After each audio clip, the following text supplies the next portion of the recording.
Well, I guess after Heart of Men by Frank Arase, which I hated, he may probably redeem himself this new upcoming movie titled Somewhere in Africa, which by watching the trailer looks like the type of movie that could easily make it into a global film festival, and I wish that for them.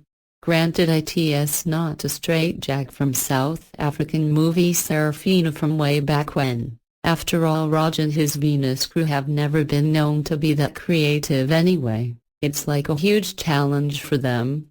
Frank, prove us all wrong that you can really write a good script and give a great production that is not mediocre. Though Frank has a lot of movies behind his belt, but the only one I liked to date and cared for was Crime to Christ, which I watched in November 2007, starring Majid, and I predicted this boy is going to go far. Majid is a method actor, and he studied and literally became the character of Tony. After that movie I never really cared for any of Frank's movies, including the infamous Beyonce, though amass love it, but hey, to each his own. So Frank, if you could write good movies like this, why didn't you all this while and wasted people time with the Heart of Men, Beyonce and all that nonsense?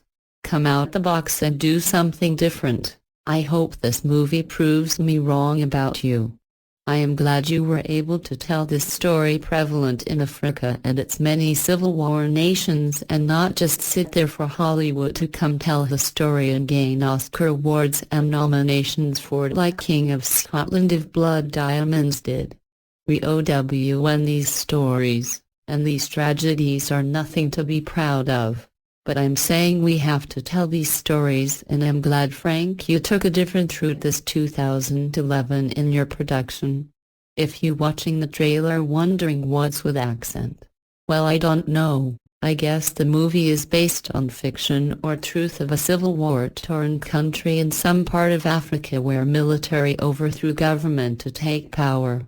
Ghana did have military overthrowing government once, J.J. Rawlings, and the granted PPL vanished and died anonymously and mysteriously, but it never amounted to a civil war with such mass killings. Shedding blood or getting into wars is the last results for most Ghanaians, and thus why we have never had a civil war ever! We try to avoid war at all cost. We cherish peace. It's like a recipe passed down from generation, and by God's grace will do so forever. Some have even called us cowards or timid because of the I don't want trouble attitude we carry, but that's okay, we will be the last cowards standing, alive. I'm curious to learn more about this movie, whether it's fiction or truth, and if true, based on which country's story. The accent I heard: Majid, Eddie Narty, Rosalind just speak or more of a southern or eastern African accent. I can't make it out. The town which Majid even named, Federal Republic of Kampala, is not any town in Ghana. Be warned that some parts of the movie may be too graphic for kids, especially the killing parts. It's extremely graphic, so don't watch with kids. For Ghanaian veteran actor like David don't all to say yes to this script and agree to working it tells me a lot about what to look forward to in this movie. 'Cause David does not say yes to just any script. Not at all. He is our one and only David Donta, well-acclaimed and veteran actor Ghana has ever produced. I, Miss Tilly, said it here first. Michel will win an International Film Festival award for his performance in this movie. How do I know when I haven't seen the movie yet? Well, like I said, you heard it here first. April 17, 2011. Don't ask me how I know, I just do, and my predictions are almost always on point when it comes to African movies. I live movies lol. If you like, bet with me. As I mentioned here in the rising stars to watch out for, and two of the ladies I mention are in this movie. Martha Nkoma as well as Rosalind just starring David Donta, Majid Michel, Martha Nkoma, Rosalind Gissa, Kofi Ajurlolo screenplay, produced, Frank Arase, Heroes production. Don't you think there must be a reason he left you for another woman? I can give you his number so you can ask him about it. He is in a better position to tell you why he left me. If I had walked out, I should be able to give you a reason. Now someone walked out on me. I can tell you why the person walked out on me. The reason I can say is that he met someone else. Any other reason, I will probably give you his number so you can ask him, because I cannot speak someone else's mind. If a chance of reconciliation emerges, will you give it a thought? I will probably have to think about it before I will give you an answer to that question, because you just asked a question that I am not prepared for. I never thought about this before. How does it feel having such grown-up boys as sons when you are still young and good-looking? That is why I don't like saying I regret this or I regret that. They are the reason I am not angry at the marriage. How can I be angry when I have such beautiful children? I have friends and colleagues who are my age mate who are not married and have no child. And those ones are the biggest battle that I have. Just look at me, Jean George, a package of blessings. That is why I don't like coming out to talk. You say this, then I would come out and I say it's a lie. No, I don't have time for that. 90% of the babbles that say Jean George is this, Jean George is that, are far below me. I look at them, all I feel for them is pity, because I am far ahead of them. I am so blessed and it is not my fault. That is why I don't get angry at what I hear about me. Having been disappointed in marriage twice, would you still give marriage a chance? I think so. I think there are still good men despite what we women say about men being this or that. I have seen a lot of men staying married to their wives and becoming good husbands to their wives and good fathers to their children.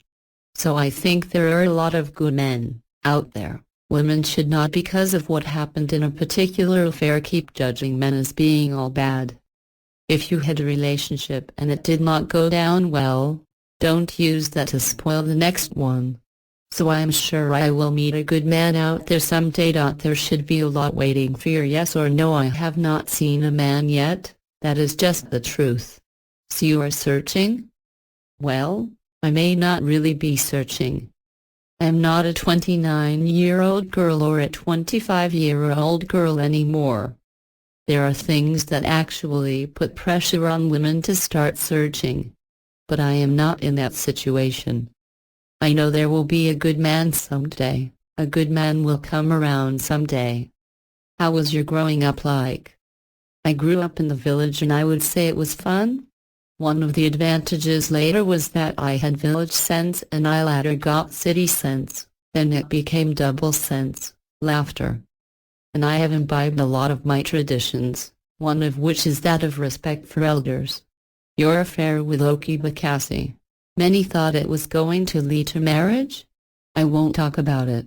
Seriously, this is a relationship that happened like 10 years ago. Apart from the God factor, what else do you think helped you get so much success in this movie industry? It's hard work, because the Bible says He will bless the work of our hands. Whatever you are doing, if you are selling akra, sell it well. Have you not seen people training their children with money they make out of selling akra? Sow to your own and allow the person to his own. Anybody that has never come to you to beg you for what to eat, you don't even have the moral justification to judge that person. I was talking to somebody yesterday, who is just years old in the industry, and she came crying that they wrote something false about her. I told her, you have not started at all. When you are busy doing your own thing and you are successful, people must talk. But you can't bring a good man down. It seems you have developed a thick skin. You are no longer perturbed about what people say or write about you. If you got married at the age I got married, and you lived in the kind of home I lived in, all those years, came out from that home, and grew up on the street, like I did, I don't think there is anything the press want to write that would shake you.